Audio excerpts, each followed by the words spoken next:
Thank you, gentlemen. Both of you made liars, by the way, in the result of that game. The fans getting it correct in their fan vote, calling you guys to be the victors. So congratulations on that. 2-0 now against CLG. So looking pretty good when it comes to securing that first place slot by the end of the split. There's a couple scenarios that still play out with ties and things like that.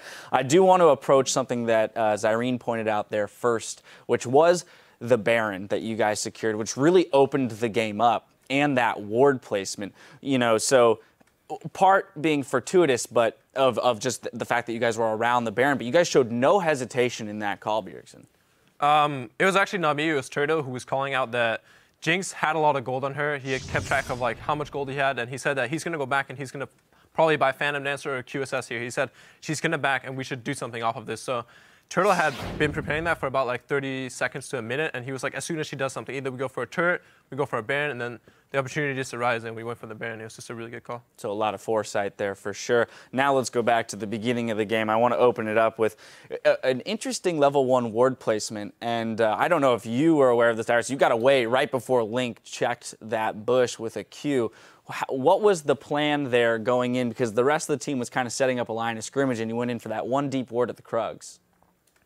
Well, just like in that moment in the game, I don't even know why I'm here at this desk or there because I just got shafted all game. But anyways, I was just there because they walked in, I put a ward. If he caught me, worst case scenario, I die, but I would have just TP'd out. It would have been fine, but we would have TP disadvantage, but I think having the ward there is really important. Yeah, it's just since they invaded on our top side and we counter-invaded on bot side, Darius, he went for a really greedy board, but once you get that ward, you can pretty much spot where the jungler is going to start, because we have a ward on their side of the jungle and we have a ward on their top side of the jungle. So pretty much anywhere they started, we'd be able to know. So it is a bit greedy and he could have gotten killed, but it also paid off. Exactly. You guys, your early game there, as you said, you definitely were focused, right? And that was one of the things that was mentioned throughout the cast, was the fact that CLG was looking to focus you, Darius. But you, in turn, the rest of the team reacted by Santorin going top. You secured that early first blood on Zion Spartan, which we felt was pretty crucial, at least in terms of getting Wild Turtle a bit ahead. Was that the game plan from the beginning, basically sacrificing top laner and focusing on the other top laner? It's pretty known that TSM likes to have Darius in his own little world and on his own little island, and I think that just this game we had the opportunity to go for the trades. Right? We had to go. We were able to go for the turret or go for a kill on Zion. And when a Corki gets ahead against Jinx, Jinx is a much later power spike. She really needs like 2 randoms to really get going.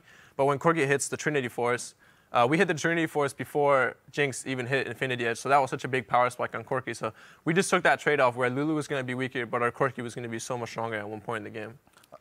Another thing is that with Lulu and Kennen, both low econ, they're both pretty similar, but Lulu is a lot more lower econ than Kennen.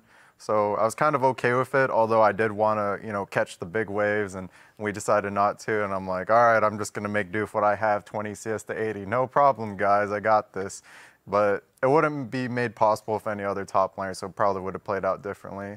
The way Zion likes to play the 2v1 is he wants to get as far ahead as possible, and I guess that's one of the reasons why there was the Zion ban. Right, so to that effect, though, the Lulu was utilized very well. It was demonstrated in that replay of Wild Turtle with the Bloodthirster, the Lulu Shield, and the Lulu Ultimate. I mean, it almost just in terms of fanciful thought, like I can't imagine the Corki going down at that point, right? So that gave you the security, I imagine, to take a lot of fights that maybe you wouldn't have been able to take with any other top laner, let alone one that then required some kind of an economy. I don't like that plan, but that's what happened, yeah. You want the opportunity to do a little bit more damage? I'd like the opportunity to play League of Legends. That's fair enough. That's fair. I can't argue with that. So then this begs the question: where do you have to look, like within the meta or in team play and team styles, to be able to support a top laner that will play more aggressively and has the opportunity to maybe play from the get-go, as opposed to scraping together money for the first 15 minutes? It's a combination of me calling for the team and being forceful, and depending on what I pick. But it's also a combination of CLG spending a lot of resources to keep me down. They did really, really well in the 2v1 to get Doublelift on his own island where he can just get fed, and then they tried their best to put Kennen on his own island to get fed, and they set up those 2 waves while we got a little bit more advantages wherever our AD was, and when it shifted over, it just played out that way. Bjergsen, thoughts? It's really just that CLG, in the past, they were a very bottom lane focused team. Everyone says that Doublelift is the carry. He's always the carry of the team. But the new CLG, I really feel like Zion Spartan is the main focus of the team. They just like getting him ahead. In the 2v1, they really play for him to get ahead. And there's really no reason for us to pick another top lane carry and play into their style. It's much better if we just play our own style instead of playing into theirs. That is their real strength. And it really showed that they did play to the top side of this game, and we still managed to win against it. Yeah, picking up the Zed there, Bjergsen, just kind of the final thing I want to touch on. We saw an astronomical CS lead there for you in the mid lane. It's been mentioned before, Zed is one of the few mid laners that you can comfortably pick blindly and knowing that you'll still be able to be aggressive in the matchup. You know, how do you feel you're evolving as a mid laner approaching the end of the split here and your ability to really open up the map for your team with individual plays in the mid lane? I definitely think I can play other champions on Zed and blind other champions on Zed, but when they're giving us these kind of picks, like Lulu goes very well with Zed, it gives you the magic damage. Same with Corki, it just really opens up the Zed pick overall. Sejuani also great at setting up kills with Zed, so that game, Zed just is a really good pick, and since I'm very comfortable on it, we're very comfortable at playing that comp and playing that comp as a team, I don't see a reason not to pick it. And our pick band, the champions we play, it does often come up that we play Zed, and it might get a bit predictable, but I think that you can reach the kind of level of play with Zed that as long as your comp is good, even though their comp may be a counter comp, there's always a way to win. I actually do want to touch on one more thing, and it just came to me because earlier when we spoke to Loco Doco, we asked him, you know, what are the improvements that you guys are going to make to not forfeit such an early lead to CLG?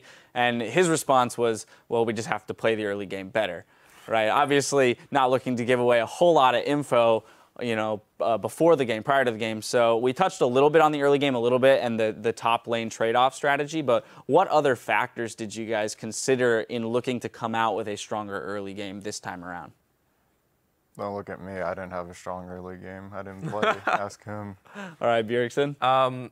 Like this game, we obviously had a really strong mid lane matchup. Even though they could have gone for the counter pick, Sejuani and Zed always have that kill potential. If Sejuani lands the ult, Zed can pretty much pop really any champion I can think of in the mid lane. So we did have a lot of lanes to play off the thresh lane bottom as well. So even though they had the stronger 1 to 6 jungler with Rek'Sai, obviously really strong duelists early on, as soon as we got to level 6 with Sejuani, that's where we really could make the plays. And the game is very different in 2v1, and I think CLG is a very 2v1 focused team right now, and they're very good at it. So maybe if we had the 2v2, it could have been even cleaner. All right, I like it. But yeah, as you said, you performed well in this 2v1 scenario, which may be more their ballpark. So again, congratulations on that victory, bringing that series between the two of you to 2-0. Best of luck in the coming week as we approach the playoffs. Now, don't touch that dial, because when we come back, we're going to dive into our third game of the day, Team 8 versus Cloud9. Stay with us.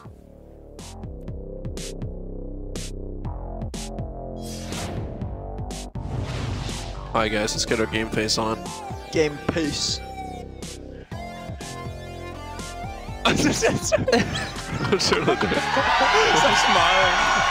Big lightning storm comes in, and now it's Xmithie off on the side, gets the death mark on him, flashes the wall. Bjergsen chases, looks like he might get the kill, and he will. Out he goes. That hook being missed. Slicing Maelstrom goes in. It's going to Lustboy locked up as well as Santorin in the middle. But the back line of damage dealers is still able to do what they need to do. Can he get any more? Maybe not. Wild Turtle fires in. There's the play. Doublelift, can he do the damage? The answer is no. Solo mid will take down Counter Logic Gaming.